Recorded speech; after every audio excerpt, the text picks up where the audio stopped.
Fascinating fact is that we have taken issues on the webinars on different spectrums of law.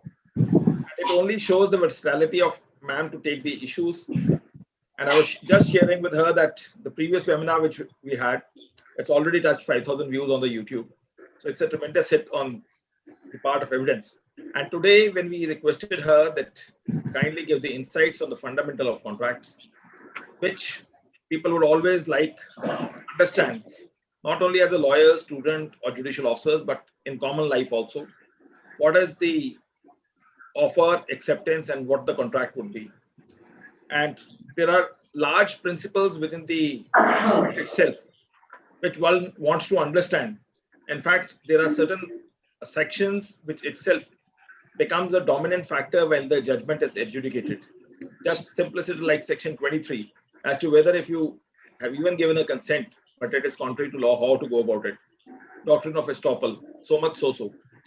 But without taking much time, I would request Justice Roshan Dalvi, who has been kind enough to always share her knowledge, and especially during these testing times, it has always been enriching to learn that. So all those who have been watching us live on our YouTube channel and Facebook, coupled with this platform, we welcome you all. And those who have missed our previous webinars, including that by Justice Roshan Dalvi, just like, subscribe, and share to the YouTube channel. You can look into all those sessions, and your comments would help to us to understand what you have liked and where we should go forward with the further webinars. Over to you, ma'am. Good evening, friends, and Vikas. Thank you for calling me. It's a very fine topic, an old and ancient topic of contracts. One of the oldest legislations which has survived the ravages of time is the Indian Contract Act, 1872. So it's a 150-year-old document, and it runs like a poetry. Now, it is used by lawyers, by business persons, and by litigants in so many ways. When we don't even understand, when we don't even think that we have used the Indian Contract Act. It begins with a simple proposal, and it goes on to various different kinds of contracts, how there could be differences in the contracts, what happens when there is a breach of the contract, etc., etc. So I would like, if you give me a minute, I'll first share with you my presentation, and then I can answer your questions. So just a minute, please.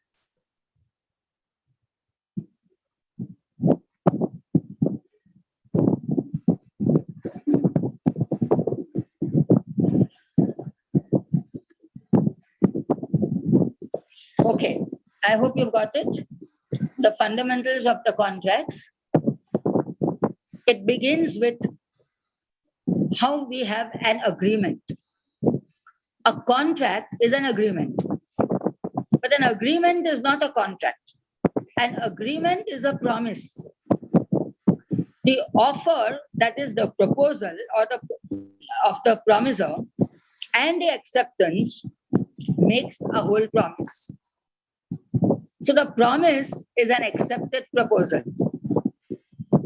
Now, therefore, every agreement is not a contract, but every contract is an agreement. And an agreement to become a contract must be enforceable by law. Because for every contract, when there is an agreement, it may not be enforceable by law. We may make an agreement to meet for dinner. But if I don't come for dinner, you cannot sue me because it is not enforceable by law. The agreement which is enforceable by law becomes a contract under section 2. And the agreement which is not enforceable by law remains void. Means it is not a contract. Now, how do you create this contract? First is the intention to create the contract. And it may be only an intention, it is not a contract. But the intention to create legal relations.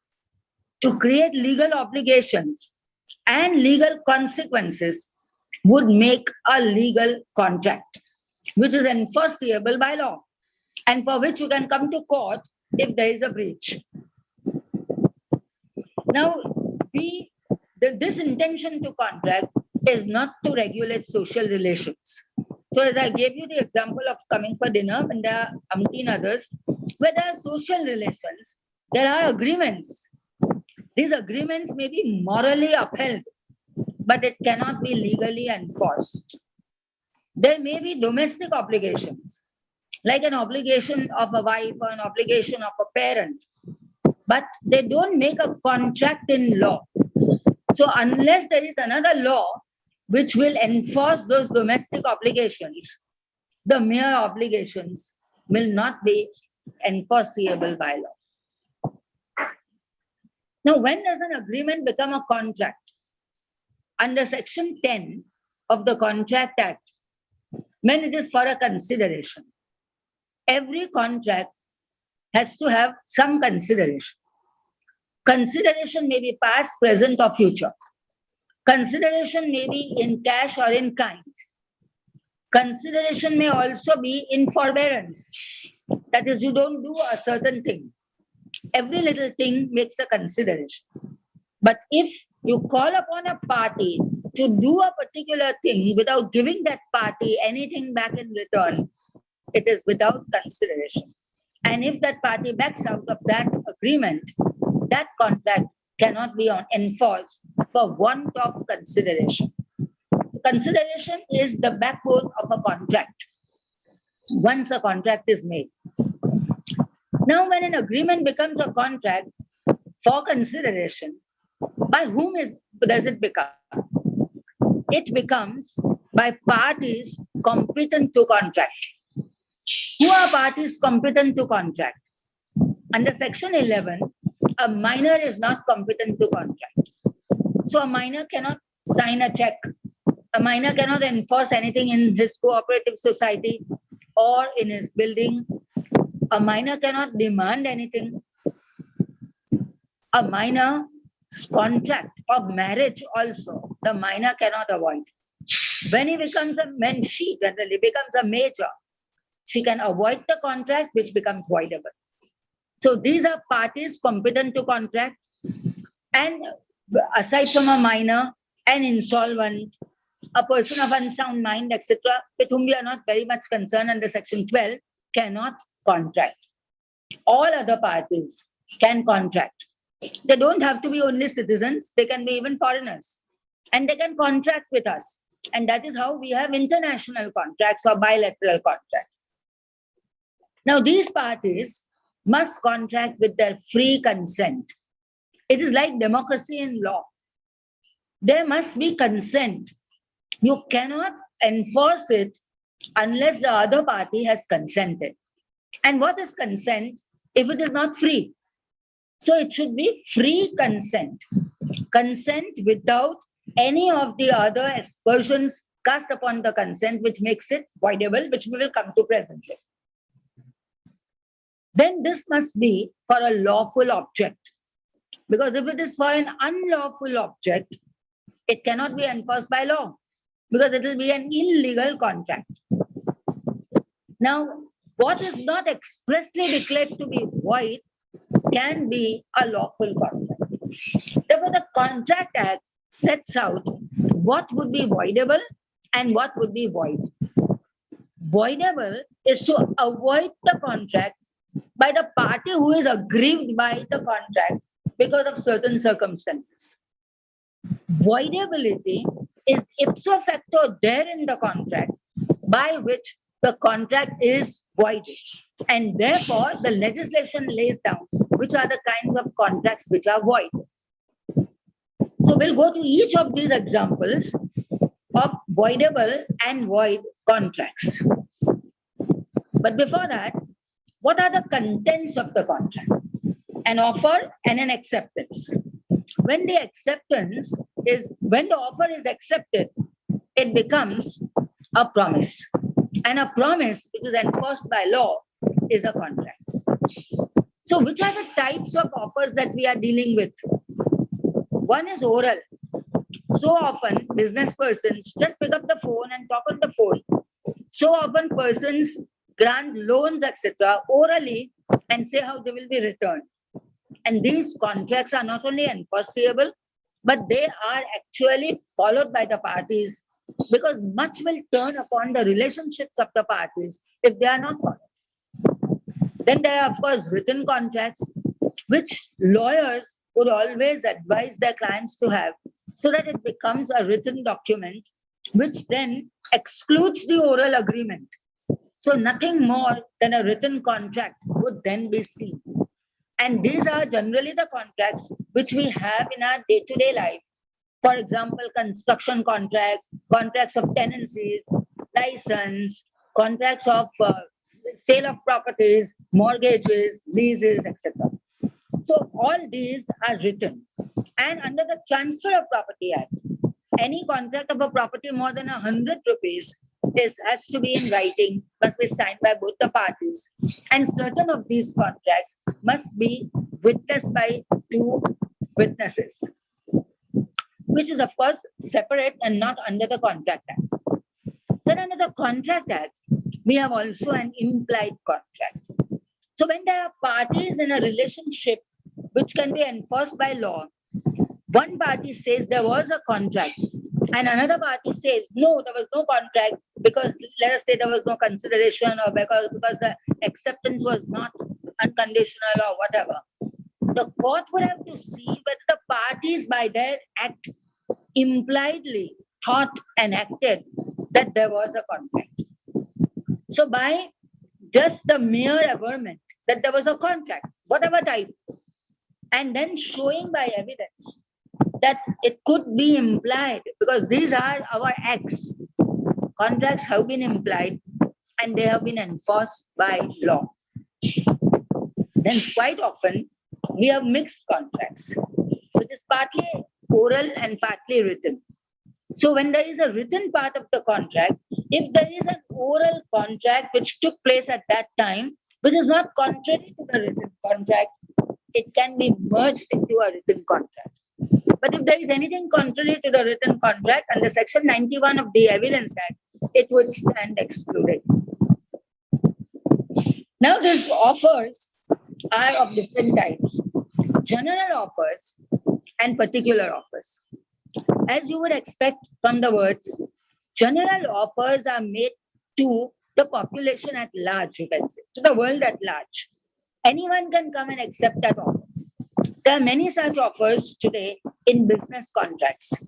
So that if there is a tender, if there is a quotation, if there is a property, parties would say, well, welcome, and we want your offers. So they make an invitation to offer, which is general, and then it is followed by an offer and an acceptance. If it is between two or more parties, particularly and separately, it becomes a particular contract.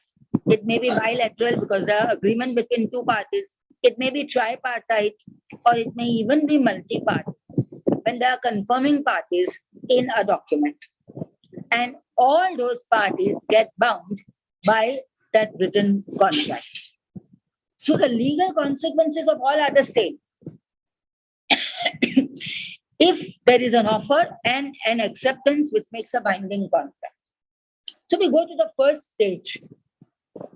The first stage is the invitation to offer. Now, these invitation to offer do not make a contract, but it is an invitation to make a contract.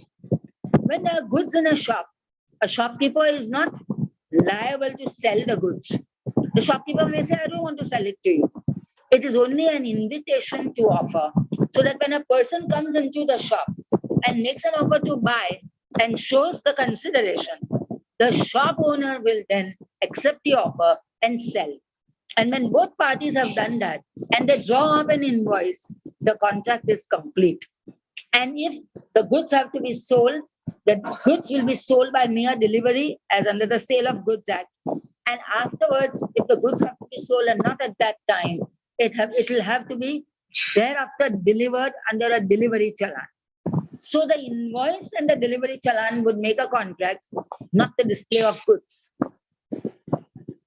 Then there's a shopkeeper's catalog. Quite often, we have even in a hotel, we have a catalog, we have a menu.